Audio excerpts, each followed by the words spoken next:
In this video, we present two sigma point methods.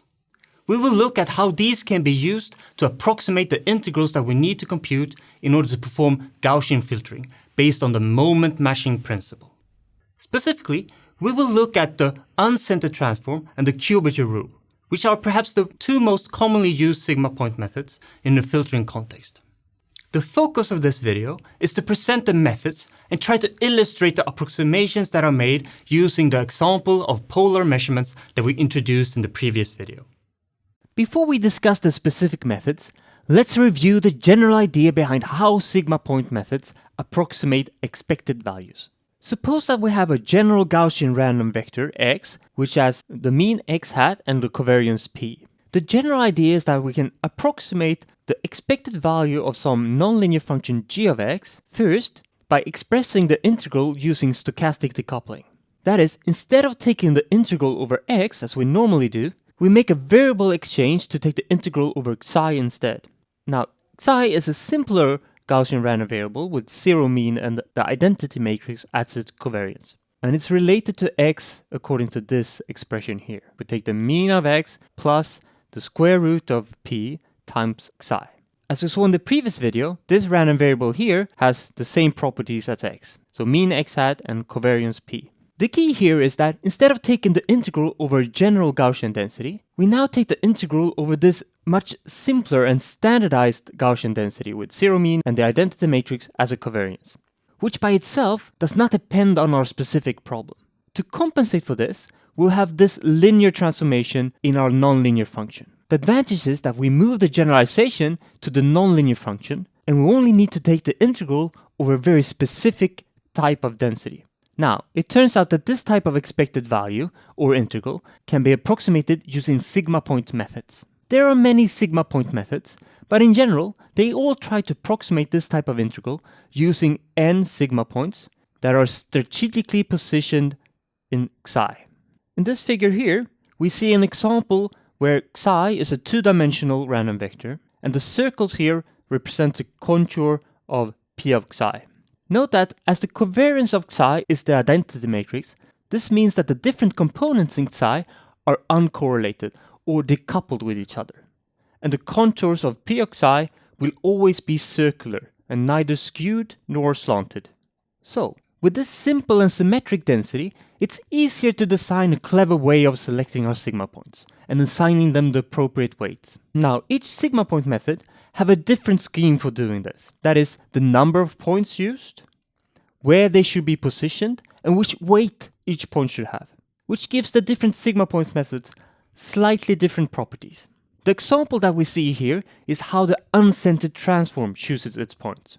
So in this 2D example, the unscented transform chooses 5 points, 1 in the mean and 4 symmetrically positioned around it, where we have 2 points in each dimension.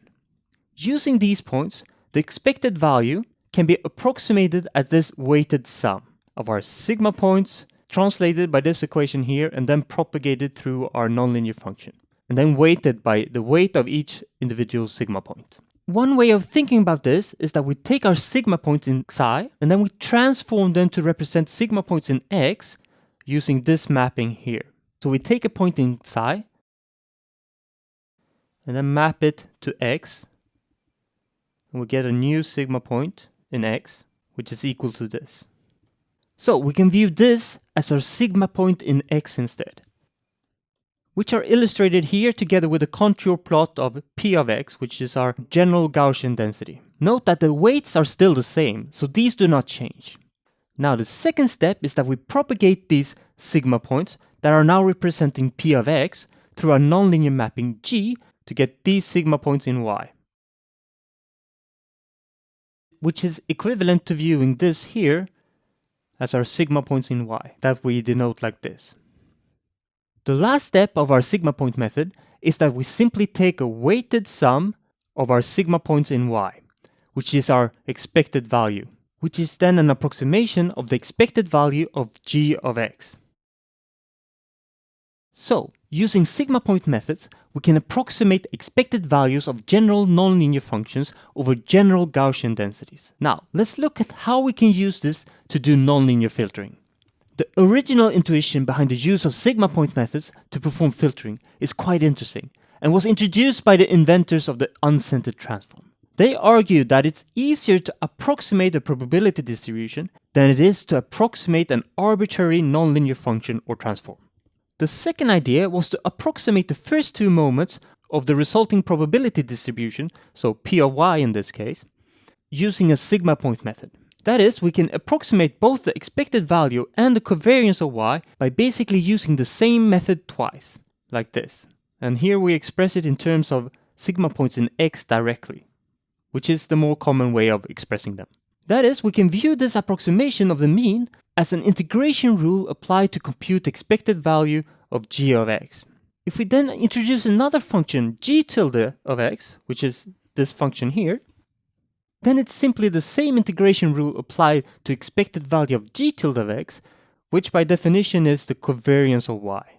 By using these approximations in our filter, the connection to the first idea is that this enables us to approximate the moments of y without approximating the nonlinear mapping g that we, for example, do in the extended comma filter. As a note, there are at least two things that I think are nice and appealing about the sigma point methods. And that is that they are derivative free, and that we need far less points than with the Monte Carlo method.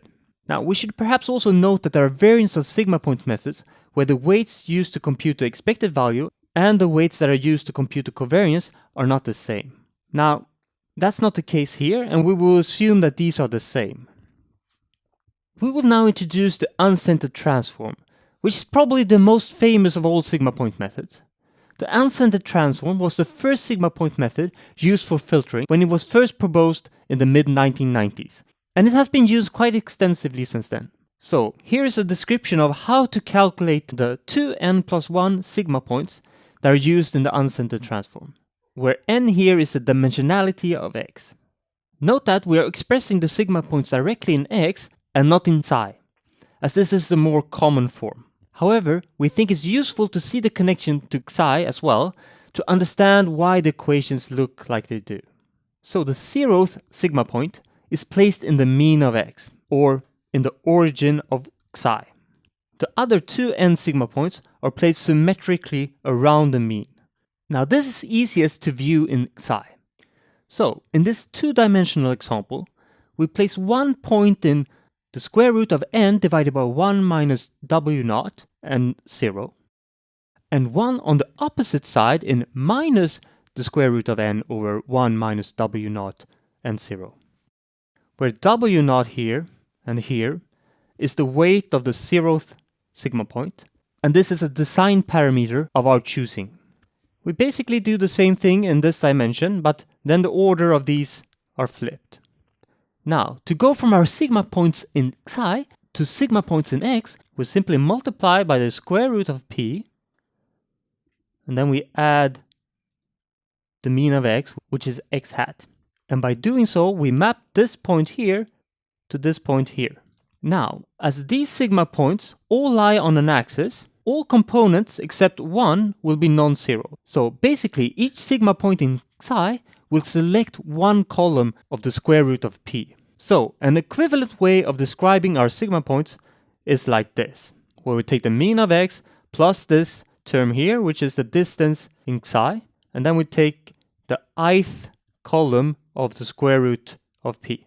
So I here indicates the ith column of this matrix. So instead of performing this matrix multiplication, we can instead just grab the ith column of p and multiply by this factor here. So that is how we get our sigma points. And they could, for example, look something like this, where the contours here, again, are the contours of p of x. And the weights for these sigma points, except the sigma point in the mean, is simply 1 minus w naught, which is the weight of the sigma point in the mean, divided by 2n.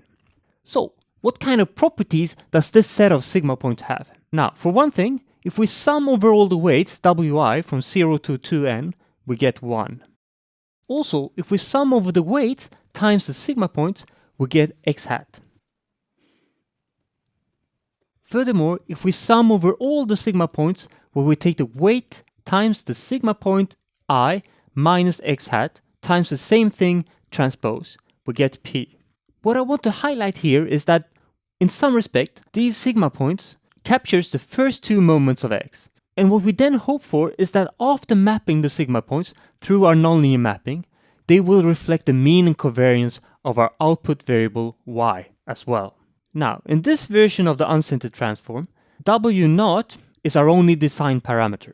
And we use this to both design the weight of our sigma point in the mean, but also to design the spacing of our sigma points, so how much our sigma points are spread around the mean. There are, however, other versions of the unscented transform which has more design parameters. But me personally find those less intuitive, which is why I'm presenting this version here. For Gaussian random variables, it's recommended that we pick W0 as 1 minus n divided by 3. Now, we should note that if the dimensionality of the state vector is larger than 3, this weight will be negative, which is fine, but it can cause problems with non-positive definite covariances, which we will look at later. We can illustrate the properties of the unscented transform by coming back to our example of polar measurements. So we have a mapping g of x that maps from a point in two-dimensional space, x, to something that could be interpreted as the distance from the origin to the point and the angle to the point. As a reference for our analysis, we will use Monte Carlo sampling. That is, we perform Monte Carlo sampling from our prior distribution of x, which is this Gaussian distribution with mean 2, 2 and this covariance. If we do this, we get these blue points here. If we now map these through g of x, we get these samples here of y. From these samples, we can with high precision approximate the mean and covariance of p of y, which is illustrated here as the light blue circle here and this ellipsoid here. So the mean and the covariance. Now, let's look at what the unscented transform does in this case. So if we compute the sigma points in x, and we use the Cholesky factorization as the square root, we get these 5 points here in yellow.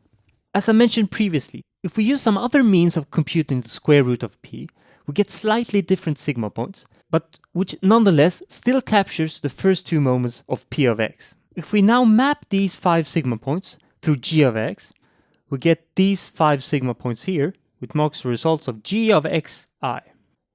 By making use of these sigma points, these propagated sigma points, and the corresponding weights, we can compute an approximation of the expected value of y, and this approximation is marked as a yellow cross here. And if we compare with a high precision Monte Carlo approximation, the light blue circle, we see that they are almost identical. Similarly, if we use the sigma points in order to approximate the covariance, we get the result that is illustrated by the yellow ellipsoid here. Also in this case, the approximation made by the unscented transform and the more precise Monte Carlo approximation, illustrated by this light blue ellipsoid here, are reasonably close.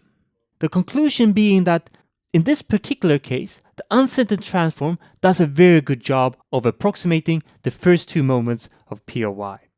The next sigma point method that we will look at is the Cubature rule, which is a simple and robust type of sigma point method. In comparison to the unscented transform, the Cubature rule is a fairly new method that was popularized in 2009, but fairly quickly became a well-established algorithm. Now that we are familiar with the unscented transform, it's extremely simple to explain the Cubature rule. The Cubature rule is namely a special case of the unscented transform when you put the weight on the mean, W0, to 0. This basically means that we remove the mean point, and instead of having 2n plus 1 points, we get 2n sigma points. So what the Cubature rule does is that it forms a set of 2n sigma points that are spread symmetrically around the mean. If we view this in psi, we see that we spread the weight symmetrically around the mean, and the distance here is the square root of n in each dimension. This then results in this set of sigma points in x, which are also spread symmetrically around the mean, which we can imagine is somewhere here. We can further note that there are no tuning parameters here, and there are no negative weights either, which is a nice property. So all the weights in this case are 1 over 2n, and we thereby avoid all possibilities of having negative covariance matrices that appear at times in the unscented transform. Now, there are no free lunches, so a drawback with this is that our sigma points are always spread out with the factor square root of n. So if our state is high dimensional, n here is large, and our sigma points will be placed far away from the mean. And this would also mean that our sigma points in x would be spread far out from the mean here. When these are then mapped through our nonlinear mapping, they will be affected by nonlinearities that are perhaps not so relevant for values of x, which has the largest probability mass in the middle here. So this is a disadvantage with the cubature rule method. Now, let's return to our polar measurement example to see how the cubature rule handles this. So we have our nonlinear mapping here and our Gaussian prior here. With the cubature rule, we select these 4 points in x. So these are our sigma points in x. If we map these through our mapping g of x, we get these sigma points here.